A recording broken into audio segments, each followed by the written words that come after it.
Students, this is a class 12 chapter solution. Today we will study about the solution. What is solution? It is a homogeneous mixture of two or more substances which are chemically non-reactive. It means कि जब हम किसी भी solution को बनाते हैं तो उसमें एक सोल्यूट को मिक्स करते हैं और एक सोलवेंट को मिक्स करते हैं। सोल्यूट को सोलवेंट के अंदर मिक्स करते हैं तो उससे हमसे हमारा एक सॉल्यूशन बनता है और दोनों के दोनों क्या होने चाहिए, केमिकली नॉन रिएक्टिव होने चाहिए। अगर दोनों केमिकली नॉन रिएक्टिव हैं तो वो एक क्या बनाएंगे, होमोजेनियस मिक्सचर बनाएंगे और उस होमोजेनियस मिक्सचर को हम क्या कहेंगे, सॉल्यूशन कहेंगे।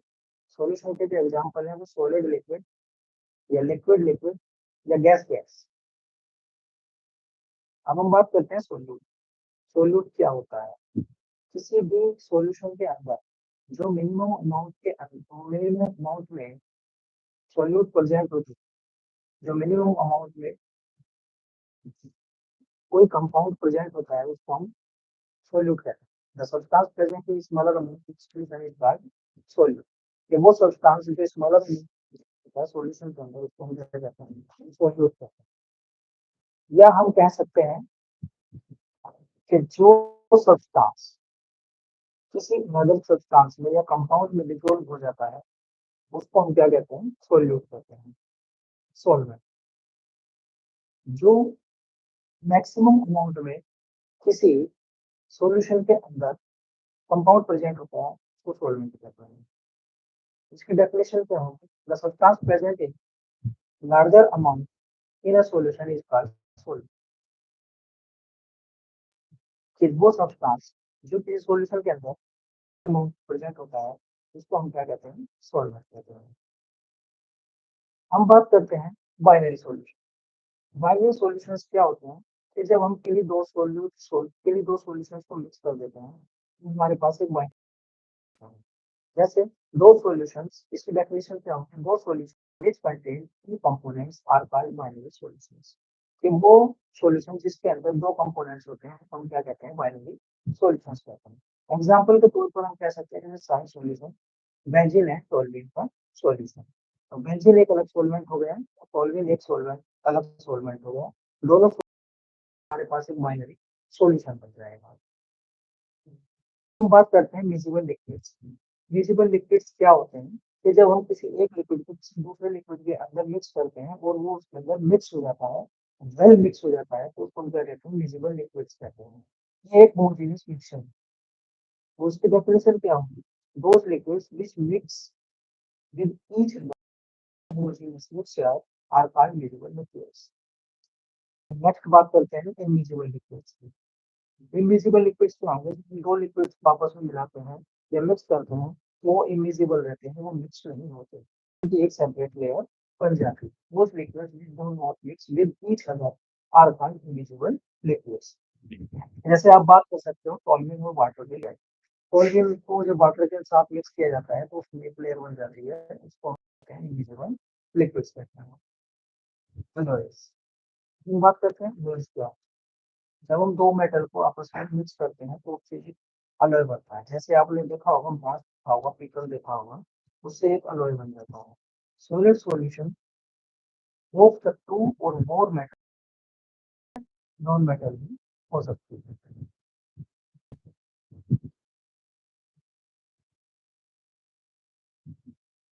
नेक्स्ट हम बात करते हैं टाइप ऑफ सॉल्यूशन। सॉल्यूशंस के हमारे पास थ्री टाइप्स होते हैं। तीन टाइप के हमारे पास सॉल्यूशन होते हैं। सबसे पहला हमारे पास जो सॉल्यूशन होगा वो हम बात करते हैं सॉलिड सॉल्यूशन।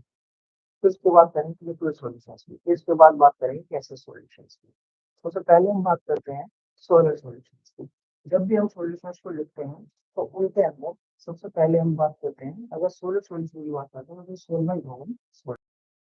किस लिक्विड अगर गैसेस अगर सॉल्यूशन की बात करेंगे तो उसमें सॉल्वेंट होगा, वो गैस। और जो लिक्विड सॉल्यूशन की बात करेंगे उसमें जो हमारे पास सॉल्वेंट होगा वो लिक्विड होगा। तो पहले हम बात करते हैं सॉलिड सॉल्यूशन की। सॉलिड सॉल्यूशन में क्या होगा, सॉल्वेंट हमारे पास होगी तो हमारे पास बन जाएगा सॉलिड सॉलिड सॉलिड इन, ठीक है, that is called solid solid solution, जैसे ऑल अनोइंस, जैसे सारे सारे मिश्र धातु अनोइंस होते हैं, उनको हम क्या कहते हैं, सॉलिड सॉल्यूशन कहते हैं। जैसे ऑल अनोइंस like stone, alloy of the copper and gold, etc. These are called these are called solid solutions.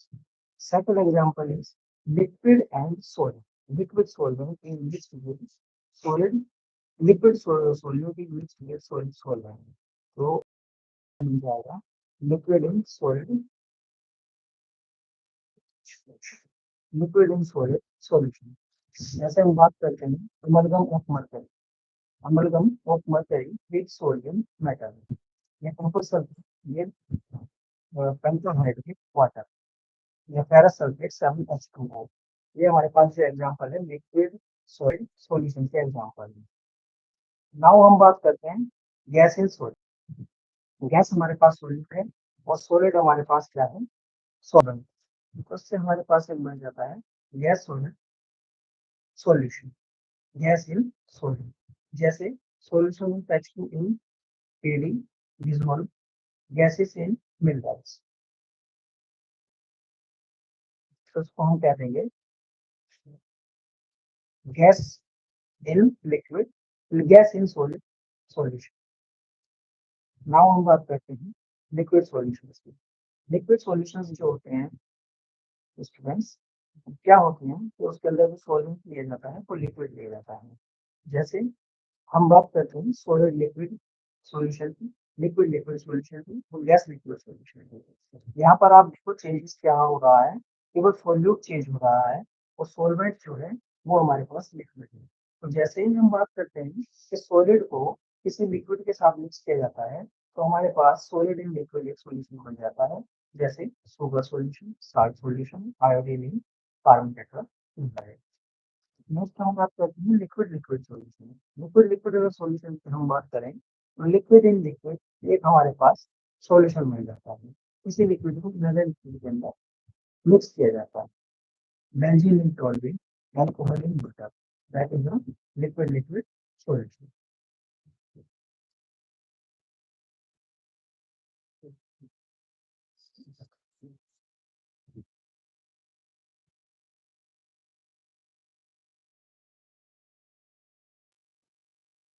This is liquid liquid. Now we talk about gas liquid solution. Gas liquid solution की हम बात करते हैं तो gas हमारे पास solute होगा और liquid हमारे पास सॉल्वेंट होगा।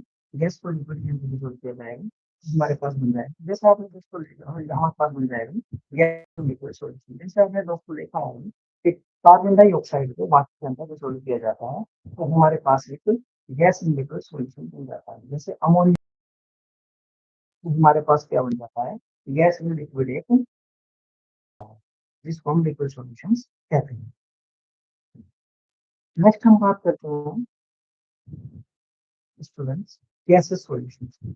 इसमें देखिए सॉलिड हमारे पास क्या है, सॉल्वेंट है, सॉलिड हमारे पास सॉल्यूट है और गैस हमारे पास सॉल्ट। यहाँ पर सॉल्वेंट तो हमारे पास सेम है बट बट हमारे पास सॉल्यूट चेंज हो रहा है। सॉल्यूट जैसे हमारा सॉलिड लिक्विड एंड गैस। जैसे हम बात करेंगे सॉलिड और गैस तो हमारे पास solid in gas solution, liquid plus gas तो हम बात करते हैं liquid in gas solution, plus gas को हम बात करते हैं गैस इन गैस सॉल्यूशन। जैसे पहले पहले एग्जांपल देखेंगे सॉलिड प्लस गैस, जिससे हमारे पास क्या होता है सॉलिड गैस सॉल्यूशन। जैसे आयोडीन वेपर भी एयर के अंदर मिक्स किया जाता है, ये टेम्पर वेपर भी टैंकी के अंदर नाइट्रोजन के अंदर मिक्स किया जाता है तो हमारे पास गैसेस सॉल्यूशन। क्योंकि आयोडीन हमारे पास क्या है, आयोडीन वेपर्स हमारे पास सॉलिड है और एयर हमारे पास क्या है, गैस।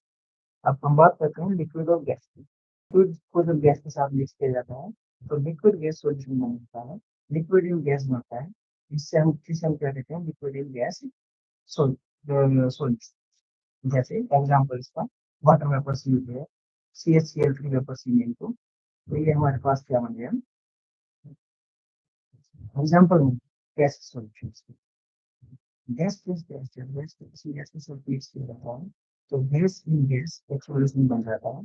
जैसे एयर, उस एयर मिक्सचर, एयर के अंदर बहुत सारी गैस होती है, उसको हम क्या कहते हैं O2 प्लस M2, जैसे हम एक एग्जाम्पल ले सकते हैं O2 प्लस M2 से हमारे पास ये वर्क कर लिया तो क्लियर मिक्सचर को हम क्या कह सकते हैं, using the example of gas gas solution. Next slide में हम बात करेंगे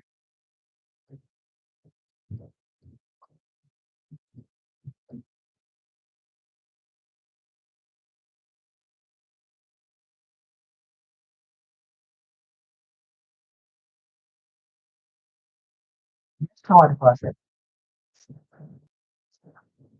नेक्स्ट हमारे पास है concentration task.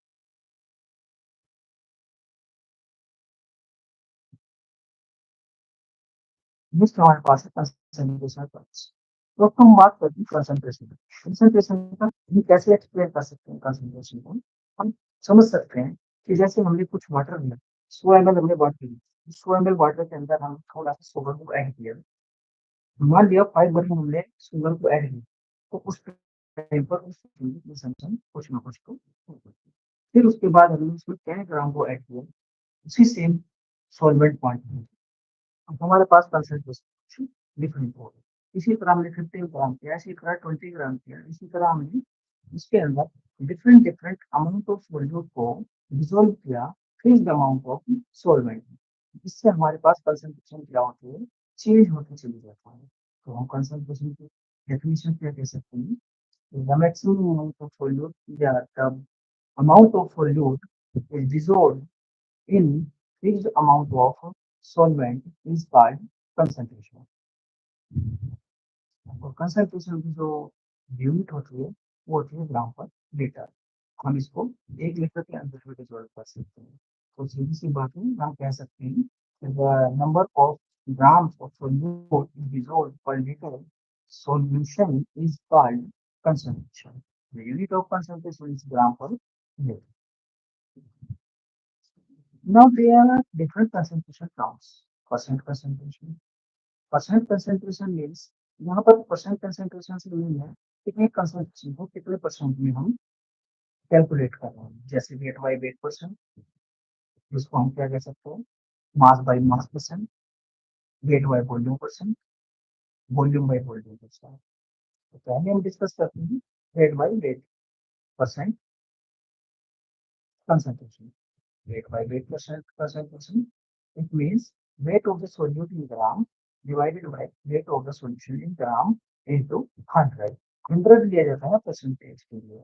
It means it does not change on changing temperature because it is dependent on weight only, it is not dependent on volume। that's why it does not change on changing temperature। Temperature change करने पर ये कभी भी change नहीं होती। तो उसका formula क्या होगा, percent weight by weight is equal to weight of the solute in gram weight divided by weight of the solution in gram into 100। इसका दोस्तों हम एक एग्जांपल लेते हैं कि 10% wait by wait urea solution, इसका क्या मीनिंग है कि 10% wait by wait urea solution. अब ये यूरिया किस में लिया गया होगा, वाटर के अंदर लिया गया होगा। हम क्या कह सकते हैं कि 10 gram urea is present in 100 gram of solution। अब हम कह सकते हैं कि 10 gram of urea is present in 90 gram of water because it is depending on the weight। So that's why we are subtracting 10 gram from 100 because 10% weight by weight means 10 gram of urea is present in 100 gram of solution। Solution is the whole amount of solute in solvent। So now हम अब कह सकते हैं कि 10 gram of urea is present in 90 gram of water. Second percent weight by volume. Weight by volume को हम students कैसे लिखेंगे कि wait of the solute 100 ml of solution. क्या हम सीधा लिख सकते हैं कि 100 ml सॉल्यूशन के अंदर कितना वेट हमारे पास सॉल्यूशन प्रेजेंट है, gram of the solute divided by volume of the solution in ml into 100। फिर चेंज ऑन चेंजिंग टेम्परेचर, ये टेम्परेचर चेंज करने पर चेंज हो जाता है। इसका एक एग्जांपल लेते हैं 10% weight by volume urea solution, it means 10 gram of urea in 100 ml of solution. इसका मतलब ये है कि हमने 10 ग्राम यूरिया को डिसॉल्व किया है 100 ग्राम ऑफ सॉल्यूशन के अंदर, बट हम ये नहीं कह सकते कि 100 ग्राम यूरिया प्रेजेंट है 90 ml ऑफ वाटर, ये नहीं कह सकते क्योंकि टोटल वॉल्यूम क्या है 100 ml। Now third concentration term is percent volume by volume. If both solute and solvent are liquid, then we can calculate the volume by volume percent. Volume by volume percent का मतलब क्या है कि volume in ml of solute per 100 ml of solution. This is called percent volume by volume. Next we will discuss in the next slide.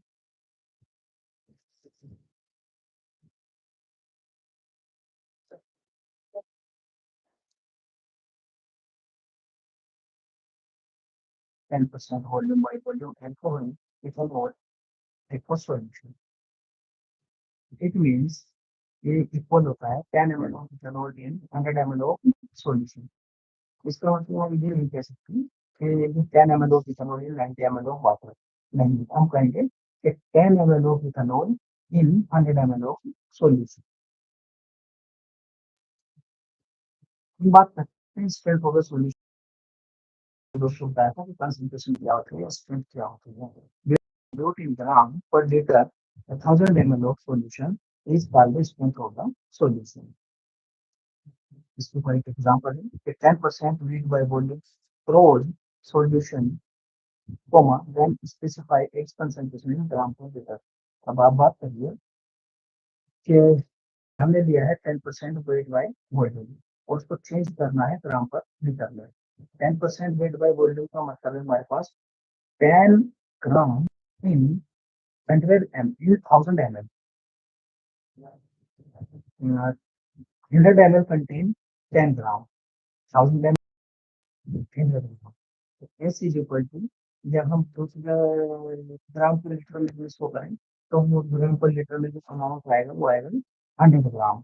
और अगर हम इसे फॉर्मूले के बेस से करें S is equal to 1000 ग्राम पर ml, क्योंकि यहाँ पर वेट हमारे पास है 10 ग्राम और हमारे पास वॉल्यूम है 100 ग्राम, और ये हमने साइड में लगाया है लीटर को ml में कन्वर्ट करने के लिए। तो यहाँ पे हमारे पास आ गया ग्राम per litre.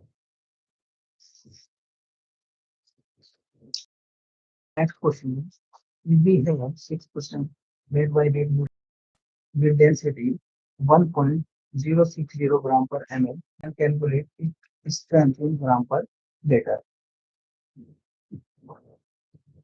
We have 6% weight solution with density, हमारे पास वेट बाई वेट जो ये सॉल्यूशन दिया हुआ है और उसको डेंसिटी दी हुई है, then calculate its strength in gram per litre.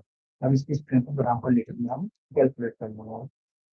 6 wait का मतलब है कि 6 ग्राम इन 100 ग्राम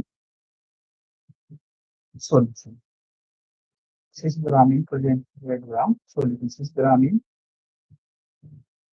100, क्योंकि हमारे पास m जो होता है m बराबर v इंटू डी और वॉल्यूम हो जाएगा m अपॉन v।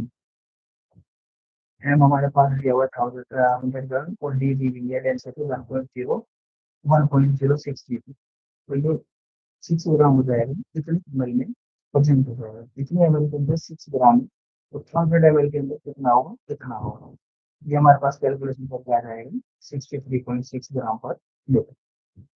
तो दोस्तों आज के लिए इतना ही, नेक्स्ट वीडियो में हम आएंगे और नेक्स्ट वीडियो में इससे आगे कंटिन्यू करेंगे। So goodbye and have a nice day.